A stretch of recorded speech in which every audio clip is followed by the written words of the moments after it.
Je suis Diogo Barry, j'ai 33 ans, je suis du Havre, je suis le directeur de Digifab et ainsi que de Want, qui est un espace tiers-lieu dédié à la formation et au développement des projets. Alors moi, mon parcours, il est un peu de gauche à droite, je ne sais pas comment dire ça. Et je suis arrivé en France dans le cadre de mes études universitaires.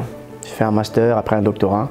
Et parallèlement à ça, depuis que j'ai commencé ma thèse en 2016, j'étais un peu intéressé par l'entrepreneuriat.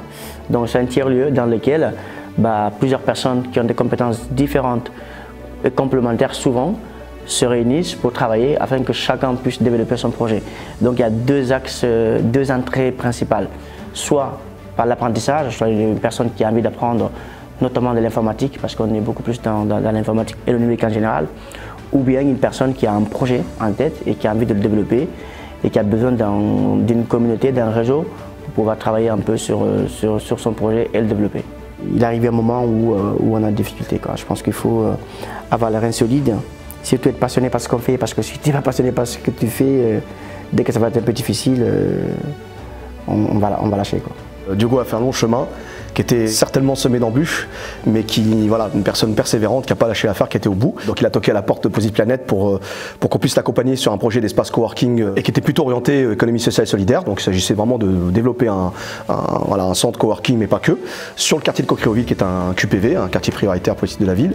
Et c'est vrai que l'affaire, l'aventure a démarré en 2016, donc c'est très loin, finalement en arrière. Et heureusement que Diogo a fait preuve de persévérance et de patience, et surtout de détermination, puisqu'il a, aujourd'hui, en 2020, le projet a pris des proportions énormes. Je trouve qu'il s'est énormément structuré, énormément développé. En tout cas, oui, un parcours semé d'embûches, mais un parcours franchement magnifique, ouais, parce que c'est quelqu'un qui a beaucoup de ressources et qui a fait preuve, une fois de plus, de persévérance, de patience, puis il a vraiment structuré à la fois sa pensée et le projet. C'est une satisfaction personnelle qu'on a quand on se rend compte que nos actions ont un impact sur la vie d'autres personnes et qui leur permet d'améliorer leur vie, de trouver un travail. Je pense que cela n'a pas de prix. C'est mieux que tout l'argent qu'on peut gagner.